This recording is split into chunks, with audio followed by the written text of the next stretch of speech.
Good morning friends. TYBSc semester 5 ના પ્રેક્ટિકલના સિલેબસમાં આ સિલેબસમાં 3 alloy જેના પ્રેક્ટિકલ્સ આપણે ગયા અઠવાડિયામાં પૂરા કરી ચૂક્યા છીએ. તો મિત્રો હવે આજથી આપણે તમારા આ પ્રેક્ટિકલના સેશન દરમિયાન પ્રેક્ટિકલનો એક બીજો ભાગ જેને આપણે પ્રિપેરેશનથી ઓળખીએ છીએ. સિલેબસમાં 3 એલોય બનાવવાની છે. ડિટર્મિનેશન ઓફ એલોયસ, એમાં બ્રાસ, બ્રોન્ઝ અને જર્મન સિલ્વર. હવે એ પાર્ટ પૂરો થઈ ગયો એટલે આજે next part of the practical session is preparation. તો આ ભાગમાં પ્રિપરેશન એટલે કે ગુજરાતીમાં એને બનાવટ તરીકે ઓળખવામાં આવે છે. મિત્રો, જુદા જુદા પદાર્થોની બનાવટ ઇન્ડસ્ટ્રીમાં જે રીતે પદાર્થ બનાવવામાં આવે છે મોટા પાયા ઉપર, same that of in small scale, નાના પ્રોજેક્ટ ઉપર આપણે અહીંયા લેબોરેટરીમાં પ્રેક્ટિકલી જુદી જુદી પ્રોડક્ટ્સની બનાવટ અને એ બનાવટો પૈકી આજના આ practical preparation, practical experiment number 1 જેને કહીશું આપણે, એનો હેતુ બોલું છું, ટુ પ્રિપેર હેક્ઝાથાયોયુરિયા પ્લમ્બસ નાઇટ્રેટ. હેક્ઝાથાયોયુરિયા પ્લમ્બસ નાઇટ્રેટ બનાવવો. એનું સૂત્ર છે, સંકીર્ણ છે એટલે એનું સ્ટ્રક્ચર હું ભૂલી જાઉં છું. ચોરસ કૌંસમાં PB NH2 twice CS 6 એટલે કે હેક્ઝાથાયોયુરિયા એક લિગેન્ડ તરીકે જે છે, આપ જોઈ શકો છો આ થાયોયુરિયા નામનો પદાર્થ છે અને આ લેડ નાઇટ્રેટ છે. એ બંને પદાર્થને ભેગા કરીશું ત્યારે લેડ નાઇટ્રેટમાંથી Pb+2 ના આયનો will react with this થાયોયુરિયા. મિત્રો, આપ જાણો છો થાયોયુરિયા itself is a ligand. એ પોતે જ એક લિગેન્ડ તરીકે વર્તે છે and it will be covalently bonded with Pb. Pb ના આયનો સાથે સવર્ગ સહસંયોજક બંધથી એ થાયોયુરિયાના 6 ligands Pb NH2 twice CS 6 coordinated complex બનાવે છે અને એ કોમ્પ્લેક્સની બહાર, ચોરસ કૌંસની બહાર આયોનિકલી બોન્ડેડ થયેલા લેડ નાઇટ્રેટમાંના NO3 જે છે એ NO3 ટ્વાઇસ. તો મિત્રો, Pb NH2 ટ્વાઇસ CS 6 ચોરસ કૌંસની બહાર NO3 ટ્વાઇસ 3H2O એટલે કે હેક્ઝાથાયોયુરિયા પ્લમ્બસ નાઇટ્રેટ. મિત્રો, આને ઇનઓર્ગેનિક પ્રિપરેશન કહેવાય.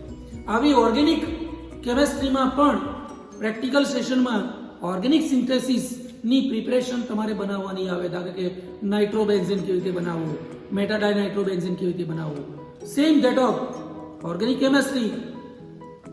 In this laboratory we are going to discuss about inorganic preparations અને એમાંની પહેલી ઇનઓર્ગેનિક પ્રિપરેશન્સ જેનું નામ છે હેક્ઝાથાયોયુરિયા પ્લમ્બસ નાઇટ્રેટ.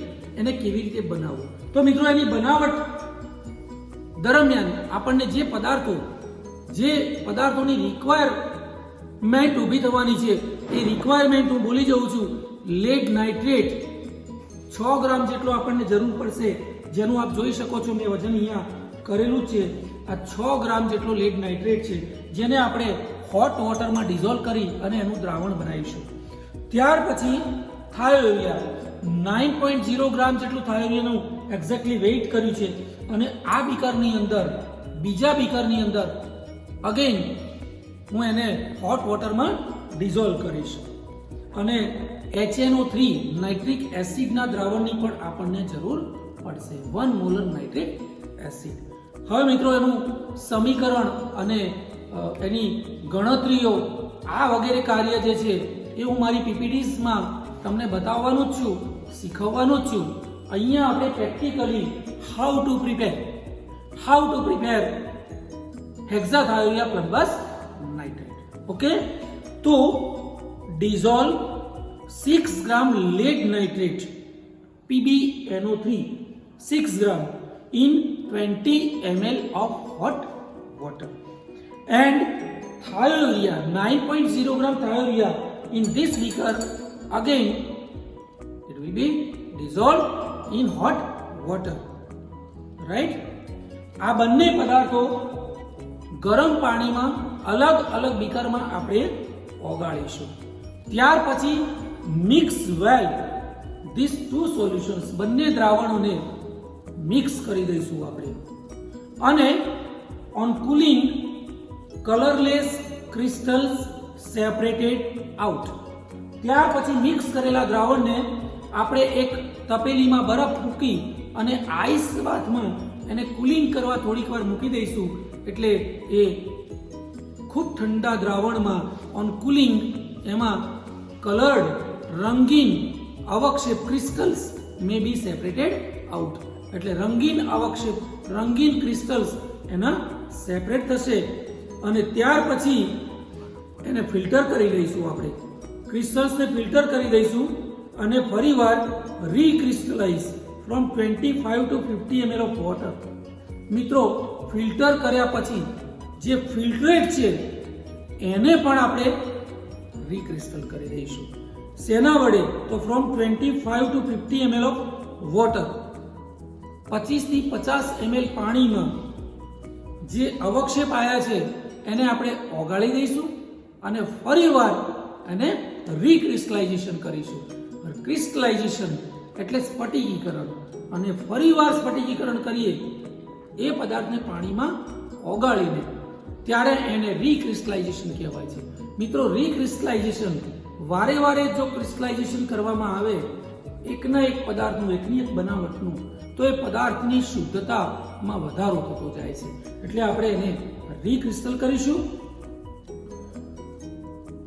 રીક્રિસ્ટલ કરવા માટે જે પાણીનો ઉપયોગ કરીશું આપણે, એવું 20 થી 25 ml પાણી કે જે 1 મોલર નાઇટ્રિક એસિડ ઉમેરેલું હોય, એટલે કે એસિડિક વોટરમાં એને રીક્રિસ્ટલાઇઝ કરીશું.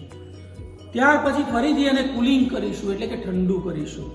અને પછી એ આઈસ બાથની અંદર ઠંડુ કરવાથી ઓર્થોરોમ્બિક ક્રિસ્ટલ્સ, એટલે એકદમ નીડલ શેપ ધરાવતા, સોય જેવા શેપ ધરાવતા નીડલ ક્રિસ્ટલ્સ એમાં ઓબ્ટેન થાય છે. ત્યાર પછી એને આપણે સૂકવી દઈશું, એમાંથી પાણી બધું દૂર કરી દઈશું, સૂકવી દઈશું અને એ ક્રિસ્ટલ્સનું આપણે વજન કરી દઈશું. અને એ વજનને આપણે x ગ્રામ જેટલું વજન કહીશું. તો મિત્રો, આ x ગ્રામ જે વજન આવ્યું એ વજનને હવે આપણે જો થોડોક થિયોરિટિકલ પાર્ટ હું તમને આછો ખ્યાલ આપી દઉં, પછી મારી પીપીટીઝમાં તો એનો ઉલ્લેખ હું કરવાનો જ છું. સવિસ્તર ગણતરી તમને ચર્ચા કરીને હું શીખવાડવાનો છું. પણ અહીંયા આપ જોઈ શકો છો, જો આ વજન, આજની આ પ્રોડક્ટનું વજન x ગ્રામ આપણને મળ્યું એમ કહીએ તો થિયોરિટિકલી કેટલું મળવું જોઈએ? જો મિત્રો લેડ નાઇટ્રેટ જેનું સૂત્ર છે PbNO3 twice, PbNO3 ટ્વાઇસના molecular weight જેટલું, એટલે કે 331.2 ગ્રામ જેટલું જો મોલેક્યુલર વેઇટ એનો હોય અને એટલું વજન લઈએ આપણે, તો એમાંથી હેક્સાથાયોરિયા પ્લમ્બસ નાઇટ્રેટ નો મોલેક્યુલર વેઇટ 841.2 જેટલું મળે છે. પરંતુ આજે આપણે 6 ગ્રામ જેટલું લીધેલું છે લેડ નાઇટ્રેટ, આપ જોઈ શકો છો મિત્રો. તો 6 ગ્રામ જેટલું જો લેડ નાઇટ્રેટ લઈએ તો આપણને હેક્સાથાયોરિયા પ્લમ્બસ નાઇટ્રેટ કેટલું મળે? તો સૈદ્ધાંતિક રીતે આપણને 15.24 ગ્રામ જેટલું થિયોરિટિકલ વજન મળવું જોઈએ. તો આ મિત્રો એક સૈદ્ધાંતિક ગણતરી થઈ.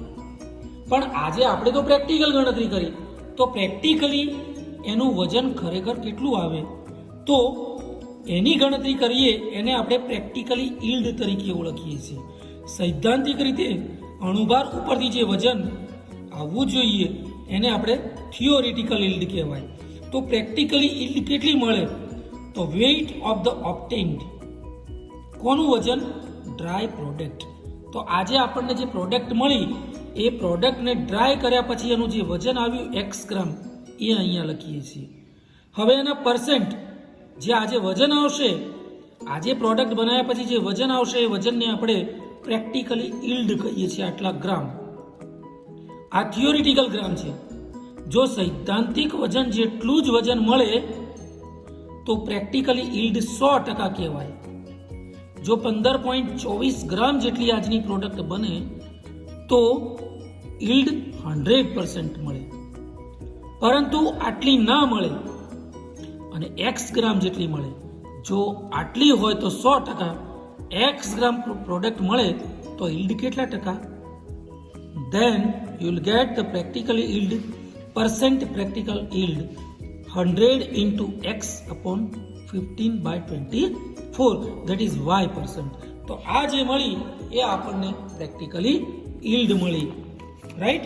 અને છેલ્લે મિત્રો આ પ્રકારે આપણે આ રીડિંગને આપણે આ પ્રકારે પરિણામ કોઠામાં નીચે મુજબ દર્શાવીશું. આપ જોઈ શકો છો રિઝલ્ટમાં પ્રેક્ટિકલી yield x ગ્રામ, થિયોરિટિકલી yield 15.24 ગ્રામ અને percent of the practical yield y% મળી છે. તો મિત્રો આ પ્રકારે ગણતરીના કાર્યો જે છે એને આપણે આ પ્રકારે રિઝલ્ટના ફોર્મમાં ટેબ્યુલેટેડ પણ કરી શકીએ છીએ. હવે હું ધીમે ધીમે આપણે પાછો લેબોરેટરીમાં આ પ્રેક્ટિકલ્સ પ્રિપરેશન કરવા માટે જઈ રહ્યો છું. આપ જોઈ શકો છો સૌ પહેલા લેડ નાઇટ્રેટ છે, એને 20 થી 25 ml પાણીમાં, ગરમ પાણીમાં આપણે ઓગાળીશું, રાઈટ.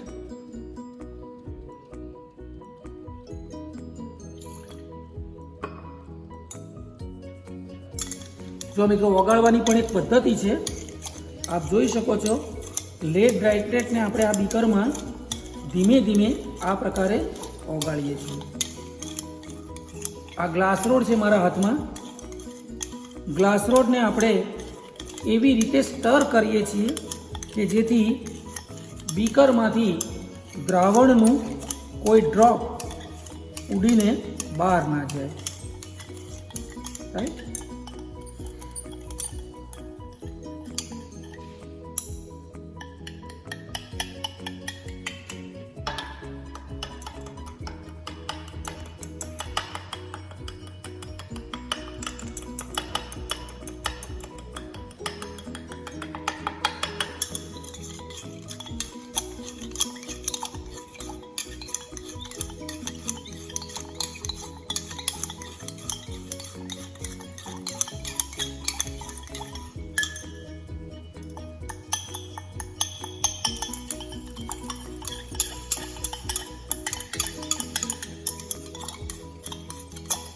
જો મિત્રો સંપૂર્ણપણે લગભગ લેડ નાઇટ્રેટ ઓગળી ગયો છે. હવે આ બીકરમાં 9 ગ્રામ જેટલું વજન થાયો યુરિયાનું આપણે લીધું છે. હવે એમાં 25-30 ml જેટલું પાણી થોડુંક વધારે કે ઓછું ઉમેરાઈ જાય તો ચિંતા કરવાની કોઈ જરૂર નથી, કારણ કે પાણી ગરમ કરીને પણ આપણે એને શકીએ છીએ.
જો લેડ નાઇટ્રેટ સંપૂર્ણપણે ઓગળી ગયો છે અને હવે થાયોરિયા પણ સંપૂર્ણપણે ઓગળી ગયો છે.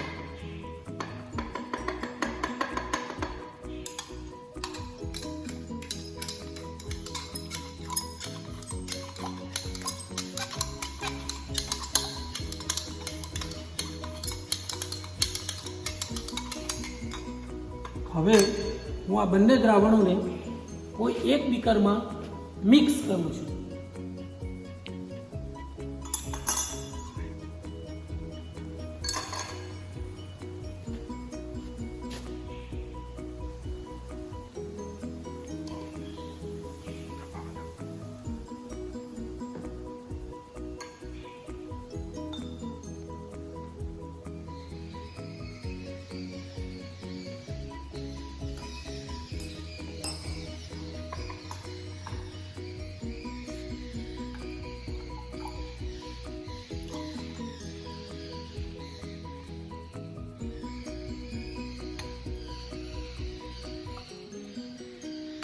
જોઈ શકો છો મિત્રો આપ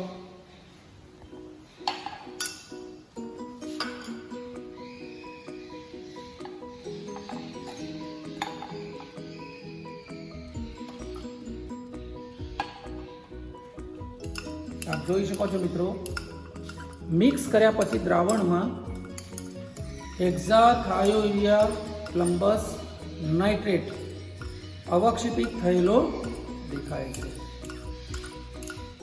હવે આ અવક્ષેપિત થયેલો હેક્ઝાથાયોરિયા પ્લમ્બસ નાઇટ્રેટ કે જેને આપણે આઈસ બાથમાં થોડીક વાર માટે કુલિંગ કરવા માટે મૂકી દઈશું. તો મિત્રો આ આઈસ બાથ છે, આપ જોઈ શકો છો. આઈસ બાથમાં એને લેસ ધેન 0 ડિગ્રી ટેમ્પરેચરે અને થોડીક વાર આપણે મૂકી દઈશું. જો મિત્રો હવે જે બે દ્રાવણો મિક્સ કર્યા અને આ આઈસમાં મૂક્યા પછી અડધો કલાક મૂક્યા પછી જે આપણને ક્રિસ્ટલ્સ મળ્યા છે હેક્ઝાથાયોરિયા પ્લમ્બસ નાઇટ્રેટના, એને હવે આપણે ફિલ્ટર કરી દઈશું. તો ફિલ્ટ્રેશનની આ પ્રોસેસ જે છે એ પ્રોસેસ પણ ચોક્કસ પદ્ધતિથી ખૂબ સાવચેતીપૂર્વક કરવી જોઈએ. શરૂઆતમાં ઉપરના ભાગમાં જે દ્રાવણ છે એ દ્રાવણમાં રહેલું પાણી શરૂઆતમાં ઝડપથી ફિલ્ટર કરી લેવું જોઈએ, જેથી છેલ્લે જે અવક્ષેપ આમાં બચે બીકરમાં એ અવક્ષેપને આપણે વોશ આપી શકીએ.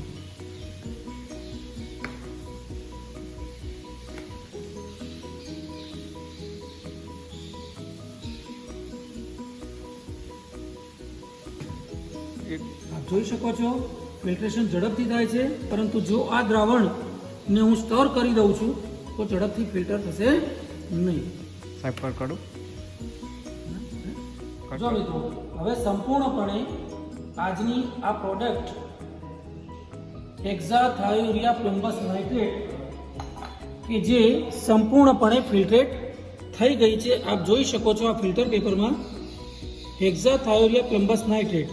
હવે આ સંપૂર્ણપણે ફિલ્ટર થઈ જાય એટલે આપણે આને આ ફનેલમાંથી ખૂબ કાળજીપૂર્વક કેરફુલી ફિલ્ટર પેપરને બહાર કાઢી લઈશું. ફિલ્ટર પેપરને બહાર કાઢ્યા પછી આપ જોઈ શકો છો કે બીજા કોરા ફિલ્ટર પેપર ઉપર એને આ પ્રકારે આપણે મૂકી દઈશું. હવે મિત્રો આ ફિલ્ટર પેપર જે છે એની ઉપર રહેલી આપણી આજની આ પ્રોડક્ટ કે જેને આપણે રીક્રિસ્ટલ કરી છે 1 મોલર HNO3 ધરાવતા પાણીમાં ફરીવાર ઓગાળી અને ફરીવાર ઠંડા પાણીમાં મૂકી અને અવક્ષેપને રીક્રિસ્ટલ કર્યા છે. આપ જોઈ શકો છો these are the orthorhombic crystals of hexathiourea plumbous nitrate. હવે એને આવા કોરા ફિલ્ટર પેપર વડે આ ફિલ્ટર પેપરમાં અને આ ક્રિસ્ટલ્સમાં જે કોઈ પાણી છે એ પાણીને શોષી લઈશું અને લગભગ પાણી રહિત એટલે કે ડ્રાય કરી દઈશું. ત્યાર પછી સનલાઇટમાં એને 10 મિનિટ જેવું સૂકવી દઈશું અને ડ્રાય કર્યા પછી ડ્રાય પ્રોડક્ટનું આપણે બેલેન્સ ઉપર વજન કરી દઈશું. અને એવા 3 અચળ વજન કર્યા પછી જે વજન નિયતાંક આવે એ વજનની આપણે પ્રેક્ટિકલી ઈલ્ડ ગણતરી અને પરસેન્ટ ઓફ ઈલ્ડ કેટલા ટકા ઈલ્ડ મળી એ ગણતરી માટે એ વજનનો આપણે ઉપયોગ કરીશું. રાઈટ. તો હવે જોઈ શકો છો હું આને શક્ય એટલા પાણીને અહીંયા જ શોષી લેવાનો હું પ્રયત્ન કરું છું.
હવે લગભગ એમાંથી પાણી શોષાઈ ગયેલું દેખાય છે મિત્રો.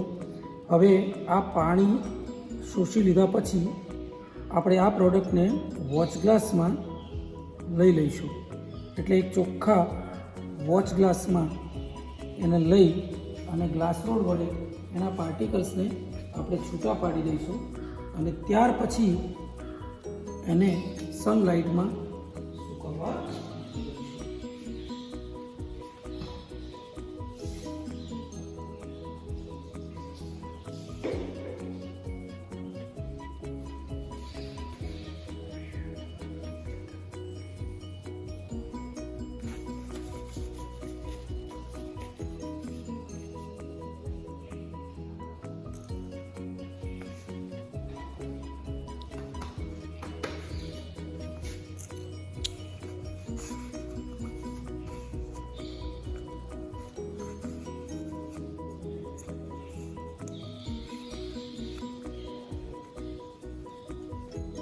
તો મિત્રો આ પ્રકારે વોચ ગ્લાસમાં આપણે આ પ્રોડક્ટને લઈ લઈશું.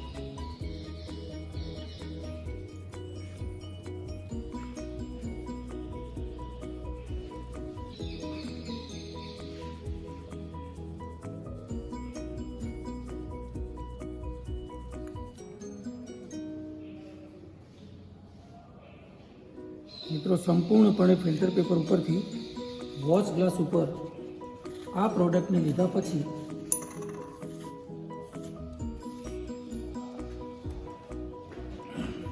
હવે પ્રોડક્ટને થોડી નાના પાર્ટિકલ્સમાં આ પ્રકારે ડિસ્ટ્રોય કરી અને લગભગ 10 મિનિટ સુધી તડકામાં સૂકવી દઈશું. અને પછી એનું વજન કરી લઈશું. રાઈટ. તો આ પ્રકારે આપણી પ્રોડક્ટ હવે તૈયાર થઈ ગઈ છે. આને તડકામાં સૂકવી દઈશું અને પછી હું બતાવું છું એ પ્રકારે ડિજિટલ બેલેન્સ ઉપર એનું વજન કરી દઈશું. તો આપણે ડિજિટલ બેલેન્સ ઉપર જઈએ.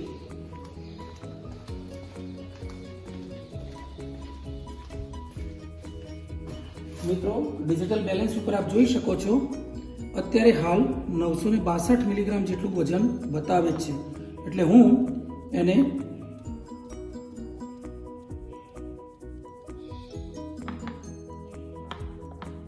ટેર કરી દઈશ. ટેર કરીશ એટલે અહીંયા 0 કાપો મળી જાય છે મને. હવે આ વોચ ગ્લાસ વત્તા આપણી આ ડ્રાય પ્રોડક્ટ્સ જેનું વજન મને 35.962 ગ્રામ મળે છે. રાઈટ. આ 35.962 ગ્રામમાંથી હવે એકલા વોચ ગ્લાસનું વજન બાદ કરી દઈશું એટલે આપણને ચોખ્ખું પ્રોડક્ટનું વજન મળી જશે.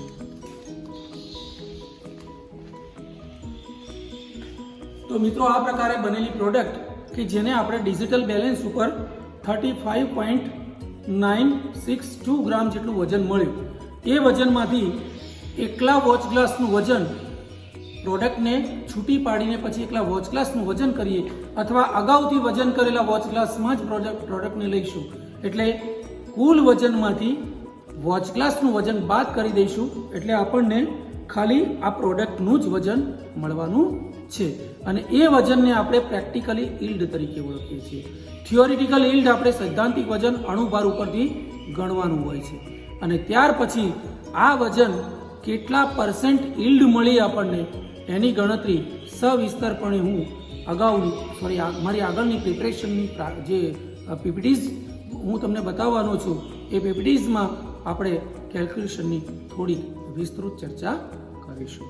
મિત્રો, આશા રાખું છું કે આજની આ પ્રોડક્ટ પ્રિપરેશનનું પ્રેક્ટિકલ્સ અને એમાં હેક્ઝાથાયોરિયા પ્લમ્બસ નાઇટ્રેટ કેવી રીતે બનાવવો, કેટલો મળ્યો, એની ગણતરી કેવી રીતે કરવી, થિયોરિટિકલ યીલ્ડ એટલે શું, પ્રેક્ટિકલ યીલ્ડ કોને કહેવાય અને % યીલ્ડ કેટલી મળી એની સમગ્ર વિસ્તૃત અને ખૂબ ઊંડાણપૂર્વકની ચર્ચા આપણે પાવર પોઈન્ટ પ્રેઝન્ટેશન દ્વારા સમજીશું.